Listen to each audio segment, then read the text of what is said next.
Today on Getting Real with the Housewives, Candace Dillard opens up about freezing her eggs and what her future looks like on Real Housewives of Potomac. So literally, I've always said that I will do this ride until it's not fun anymore.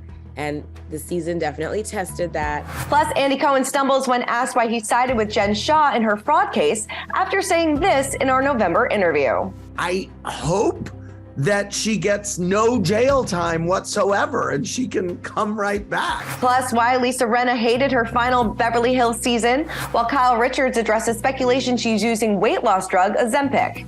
And Heather Dubrow shares emotional embryo update as Jim Edmonds slams Meghan King. We've got that plus so much more in today's Getting Real with the Housewives. Hey guys, Christina Arbaldi here with Us Weekly executive producer Mandy Camp, and welcome to Getting Real with the Housewives. No Salt Lake City this week, so just one Housewives show to recap. I know, but we have tons of news to get to. A lot to break down. A lot to break down. Before we get into it, like always, we're going to see what you guys had to say about last week's show. Will said this new season forecasting for Ultimate Girls Trip isn't good. The only good additions were Caroline, Alex, and Camille. Gretchen, Rossi is boring, and we already saw Vicky, Brandy, Phaedra, and Eva. They should replace those women with Danielle Staub. That would be interesting. Oh, wow. Lisa Rinna, Kelly Ben-Simone, and Kelly Leventhal. Well, I think we might see Kelly Ben-Simone back on Legacy, yes. Rose Legacy, which I'm hoping for. Those are some interesting castings too. I wouldn't be opposed to seeing those ladies together. I do agree. I don't know why we needed to recycle housewives that have already been on Ultimate Girls Trip. So yeah, I agree with you on that one. But I am excited about Caroline and Alex McCord and Camille coming back. Totally. All right. KS wrote, Shannon needs to go to therapy and concentrate on herself. She seems desperate and kind of a mess. Glad Diana is concentrating on her family. Real Housewives of Beverly Hills is a mess. It sure is a mess. That I would totally agree with that. I don't know what this cast is going to look like next season.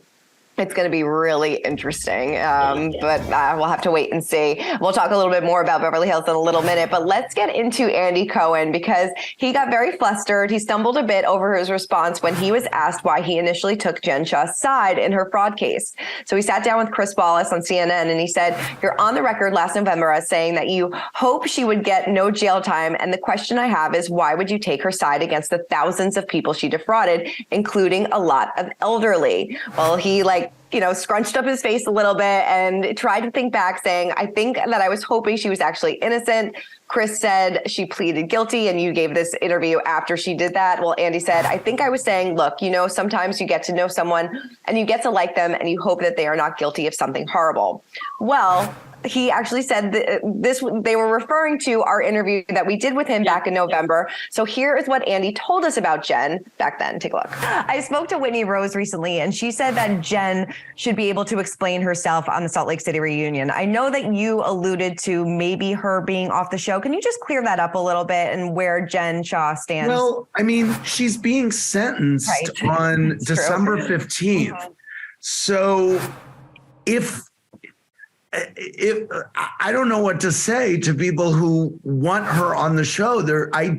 I hope that she gets no jail time whatsoever and she can come right back. I mean, I don't know what to say. Yeah. But I have a feeling that she's not going to be available to be on the show.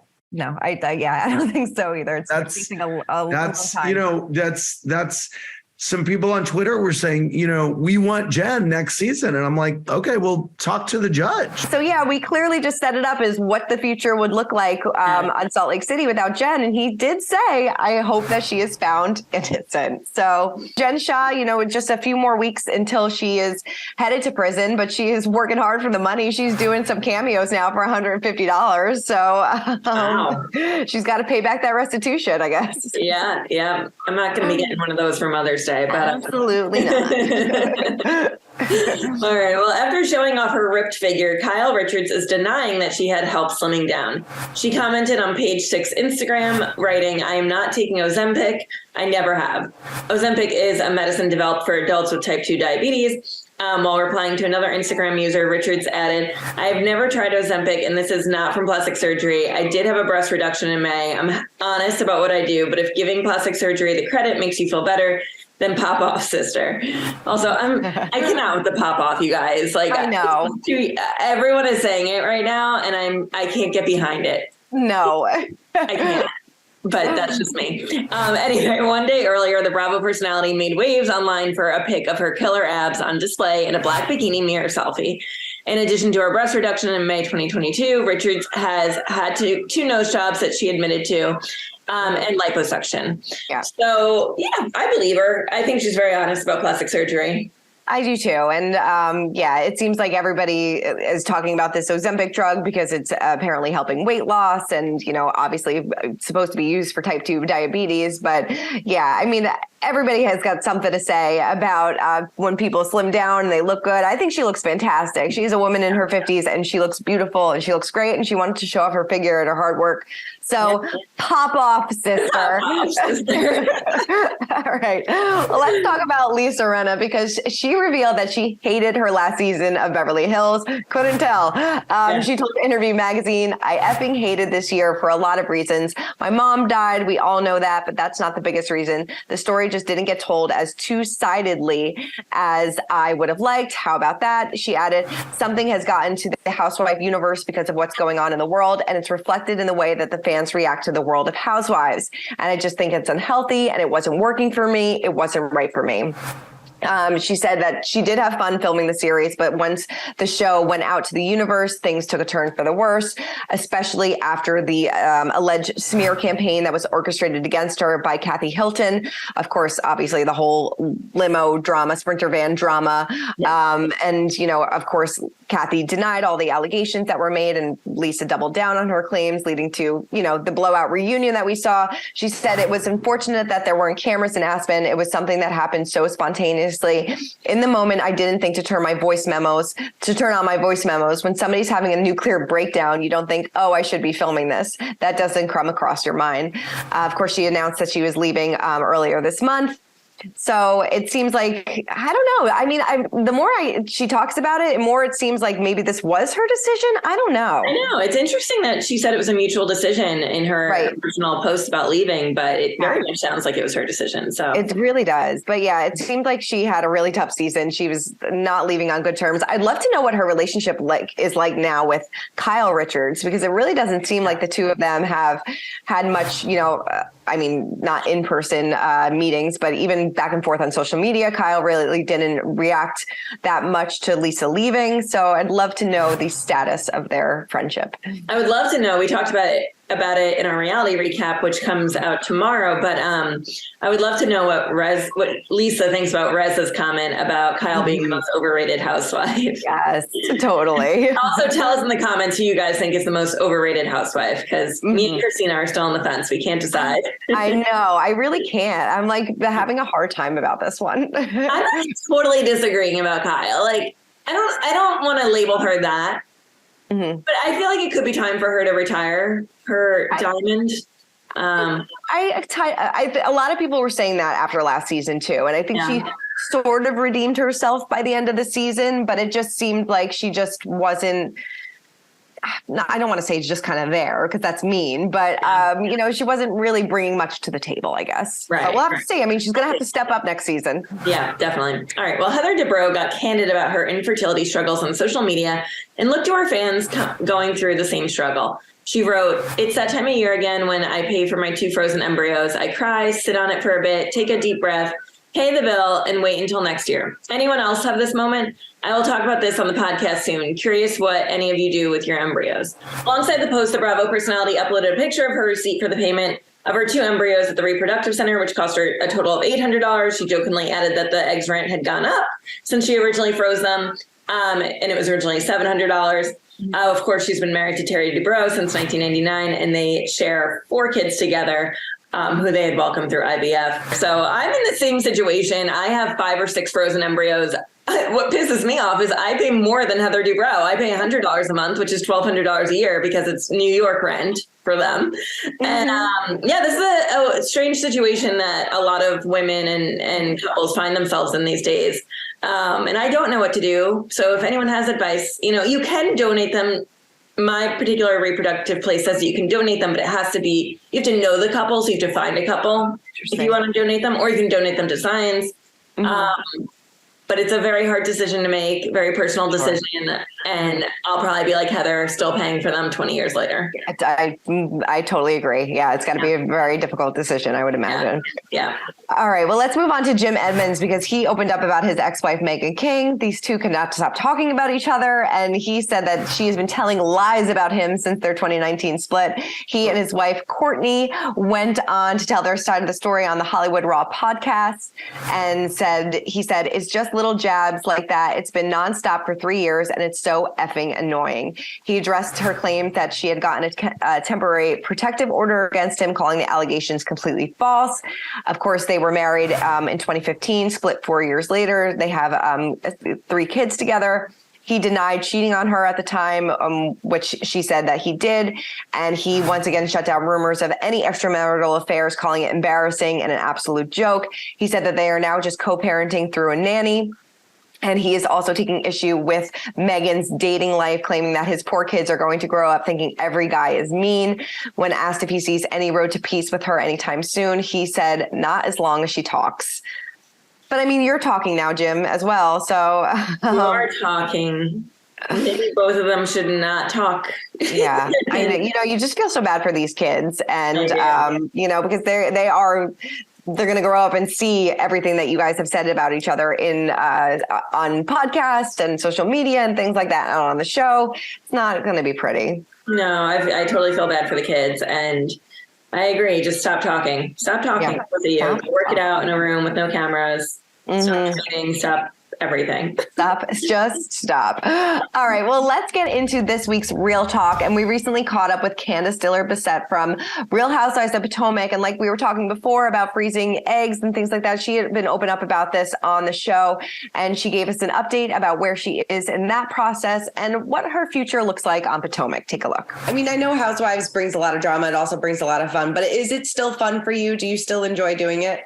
So literally, I've always said that I will do this ride until it's not fun anymore. And the season definitely tested that. But I still so appreciate the viewers, the fans. Bravo has really gone above and beyond to support me in my career endeavors, in covering everything that I'm doing in my real life. And just, Andy will text me and be like, I love Drive Back. I'm playing Drive Back. And, our producers will, they really listen to my music. They really want to see me win. So that feels good. And it still feels right to be here. So as long as it feels right, and as long as I'm having a little bit of fun, I will be here. Definitely. And I want to ask you, and if it's too personal, you can move on, because I never like asking people about this, but you did open up about it on the show about, IVF and infertility and things like that. And, kind of planning your baby stage, and how obviously the stress was so much from the show that you weren't able to continue, which was heartbreaking to hear, as somebody went through infertility as well. But where are you kind of in that stage of life right now? Yeah, thank you for asking. So we do sort of chronicle some of that on the show. I kind of purposely went on that journey on camera because I wanted to bring awareness to not just infertility journeys, but the egg freezing journey. Yeah. You don't have to be dealing with infertility to opt to go through the egg freezing journey. I am someone who is a serial planner. I want to plan every aspect of my life. I think that women of color don't typically have access or the opportunity to have conversations about what that type of family planning looks like. And I wanted to show, as a woman of color, that this is something that is available to you if you ask the right questions and go to the right physicians. I was asking my OBGYN to test I didn't know it was my egg reserve at the time, but to test my egg reserve. And I was brushed off as a 30-year-old woman because, oh, you're young, you still have a cycle, you'll be able to have kids, whatever. And I didn't know that there was a specific fertility doctor that you have to ask to go to, who will test your egg reserve and who will run the tests to ensure that your body is prepared for childbirth, to carry a pregnancy to full term and to birth a child. And if you have complications or issues, there are options for you. So I'm proud of the journey that I went on. It was very challenging. I highly recommend not filming a reality show while doing a cycle of IVF. Because it's the stress definitely contributed to my first cycle failing. Sure. But you do get to see me go through it again, and the results will be revealed on the show. Yeah, so it seems like we will be getting the results of her egg freezing journey later on this season. So hopefully everything works out well for her. Definitely. All right. Well, like we said, no Salt Lake City this week. So let's just recap. Potomac and Charisse and Karen, they are going at it. I really don't understand what's going on. Karen's mad that she brought up her mom, even though Karen went to the funeral. They said that was clout chasing going to the funeral. I think that she was just trying to be there as a friend, but I don't know. Same. That was a little odd. I'm like, what? I can't follow this one, lady. I don't know. I think she was just trying to be a supportive friend, but yeah, I think so too. And then Ashley and Candace, they are going to leave the drama in the past. I hope so, because I like these two together. I hope that they can find a friendship once again. But who knows if that, it's Housewives. Nothing ever stays in the past when it comes to Housewives. No, they might make up this week. Next week, they'll be back at it. Yeah. Interesting that Robin coming for Karen though. And it seems like based on like the teaser going forward, things get heated between the two of them. And it seems like Karen is definitely going to be in the hot seat. Then finally, Mia. I mean, this Mia and Jacqueline situation, that's kind of still bubbling over. I do feel bad for Jacqueline. She's like, what the heck did I get myself into? Why am I here? Like Nene Leak said, I did not open my legs for married men. And then Mia's just not sorry for the assault that she did on Wendy back in Miami. She did admit to sleeping with Peter's girlfriend. There's a lot of layers to Mia. So many layers to Mia. Out of control. All right. Well, let's get into our social spotlight of the week, where we discuss which housewife caught our attention on social media. Still talking about Potomac. Mine went to Karen. Because Charisse said that Karen just sent her a one-line, I'm sorry, after her father passed away. Well, Karen came with the receipts and Karen sent this really long text message saying, condolences on the passing of your father. Know that God is in charge and he is at rest. If there's anything I can do, please let me know. I would like the address of where to send flowers, blah, blah, blah. So Karen did come with the receipts on this one. Yeah. What the hell? Yeah. That was a total lie then. I mean, unless the receipts are fake, but right. I don't think so. Who knows? Yeah. What about you? Mine goes to Harry Hamlin. He's been doing press. He was on Kelly and Ryan, and him and Ryan were twinning, and I just love it. So adorable. I love it. They are two cuties. I love them. They kind of do look alike. Yeah, they do kind of look alike. He was an older version of Ryan Seacrest. He really does. Yeah. Love it. Love a good Harry Hamlin moment. Yes. All right. Well, that is it for this week's episode of Getting Real with the Housewives. We got our Salt Lake City reunion coming up next week. Just a few more weeks away until Jersey. I'm so excited. So there's a lot to look forward to in the Housewives universe. But as always, keep commenting, keep subscribing, and we will see you guys next week. Bye. Bye. For more news, content, and exclusive interviews, make sure to hit the sub, like, and bell button down below and visit usmagazine.com.